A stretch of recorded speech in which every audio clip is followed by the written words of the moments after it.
As desirable as it gets, what do we know? It was quiet the first couple of days, and now we're getting some requests in here. Obviously, we've seen the notes that Brian Daboll has been requested to go there and interview for them, and that makes a lot of sense considering his history with Josh Allen, but also his Western New York background. He is a local native of the Buffalo area. Two other names, Lou Anarumo has been asked to go interview, and Anthony Lynn, who was with the Washington Commanders this past year and has a history with Buffalo. He, too, will be interviewing. I will just add this really quickly. At 10 a.m. today, there is a press conference, and it is Terry Pagula, and it is Brandon Beane, the general manager. And if you've read the local Buffalo news and the Buffalo media, the move that Beane gets to stay and be promoted while McDermott is shown the door has not been received well by either the media or the local fan base.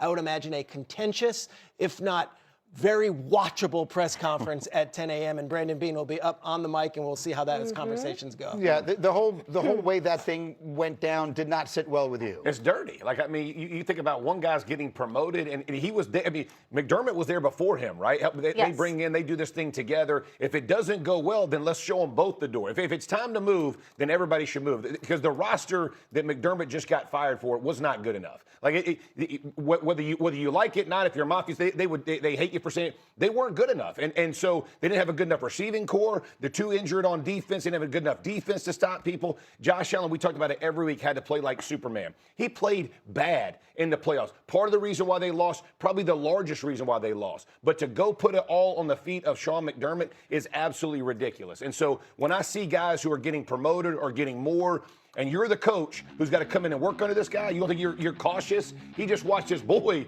get canned and got promoted. It's dirty, man. You're a lot more likely to have success if the interests are aligned for the GM and the coach.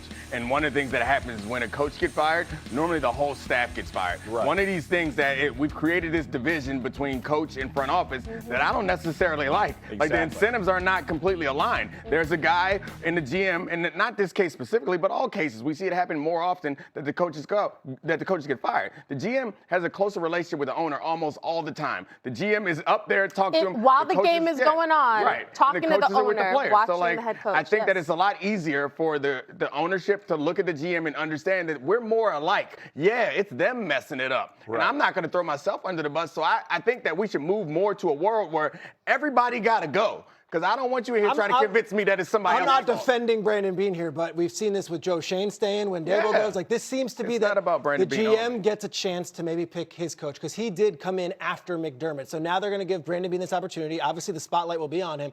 I will add this. Everyone loves McDermott. And the fact of the matter is, 9 years, and the average that they gave up on defense was 31.5 points in those playoff games. And they were always top 5, top 10. So we could pick this apart a million ways.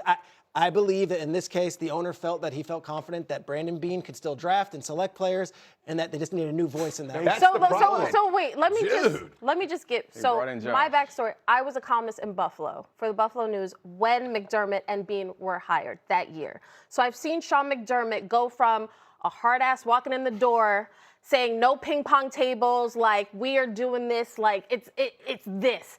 And over the years, he had softened. He showed more of, I'm a player's coach, the DeMar Hamlin situation, how he showed love and how he protected his players, the poise that he showed in those critical moments, the blizzard, the deadly blizzard where he's picking up guys, rescuing them from their houses. That said, in that build, it may have been a shock to a lot of us, but in that building, over the years, they felt like, you know, and even outsiders watching the Bills, when you watch the Bills in these high-pressure moments, it felt like they were tight. It felt like they just could not get over the hump. And at some point, owner Terry Pagula looks at it and says, the reason we can't get over the hump is that guy, unfortunately. I mean, I guess my point generally is not about this specifically. I'm not in that building. It's just an overarching point that we see happen time and time again. I hate it. If we are a team, everybody get your ass out. Right. You don't get to tell me that I'm doing my part, but he's not doing his part. Right. Change it. We'll fix it. That's what I just don't like, how the incentives are not aligned and they're not motivated for everyone to achieve. Like, on a football team, we feel very differently. I'm not out there like hoping that somebody else can mess up so I can say, oh, the D-line wasn't getting enough pressure. Like, no,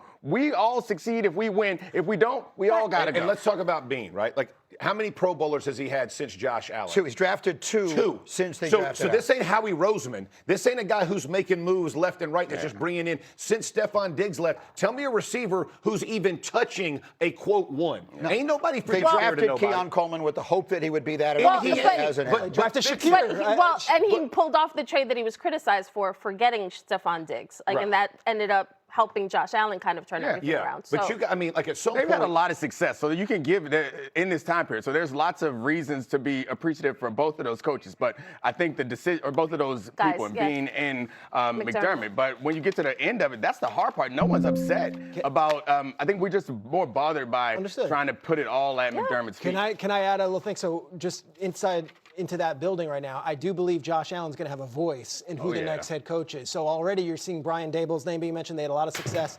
Another name would be Joe Brady, who is the guy who he had the last few years.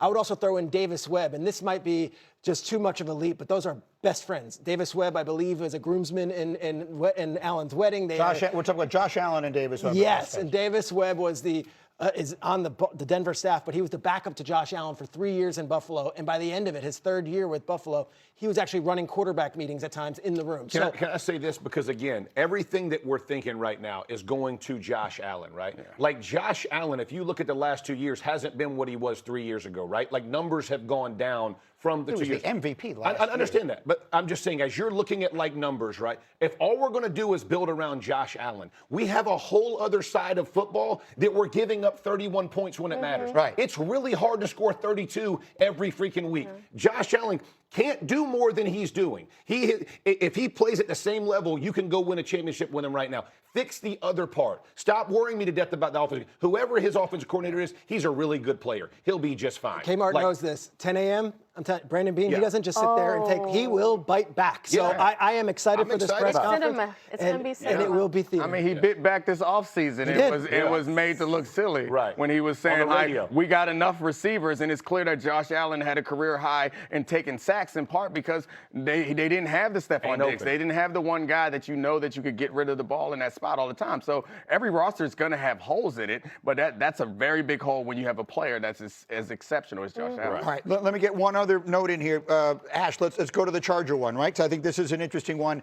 Another coaching domino dropped, and you had sort of foreshadowed that something like this might happen, that as guys like Mike McDaniel were interviewing for head coaching jobs, there were also these offensive coordinator jobs that might be, in some ways, even more appealing a step.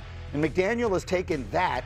He becomes the Chargers offensive coordinator, so he will become Justin Herbert's coach under Jim Harbaugh. Let's talk through that one. Mike McDaniel is giving them the word that if I don't get one of these other jobs, which is Baltimore more or less, where he is continuing, I will be your offensive coordinator. And I thought this was interesting last week when everyone was doing flips over the head coaching jobs, but you had Philadelphia open as an offensive coordinator job, Tampa Bay, obviously here in Los Angeles, and then also Baltimore and Pittsburgh. If they hire defensive coaches, well, then you can have an OC job there, or Buffalo as well. The offensive coordinator position, to be with a Justin Herbert or to be with a Jalen Hurts or to be with a Baker Mayfield, in a lot of ways was more attractive to some of these top offensive minds than taking the Cleveland job where we don't know who the quarterback is, or the Miami job, or the Arizona job, which are head coaching jobs.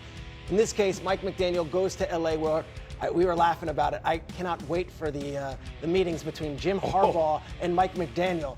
That's just personality. And Justin Herbert. But you add to this, his wife is from the Southern California area, and this position maybe not as coveted as a head coaching job in other years, but with the landscape of how the league is right now, you better get a quarterback if you want to have success. And he can wear those pants in the warm weather, right? He's comfortable and all that kind of stuff. I love it. This to me is smart. This is great. This is the. You only get 2 cracks at this thing. Yes. So if you jump right back into a bad head coaching job, you're going to get fired and you'll never get another job. Which is the problem. Yeah, and you're going to a place.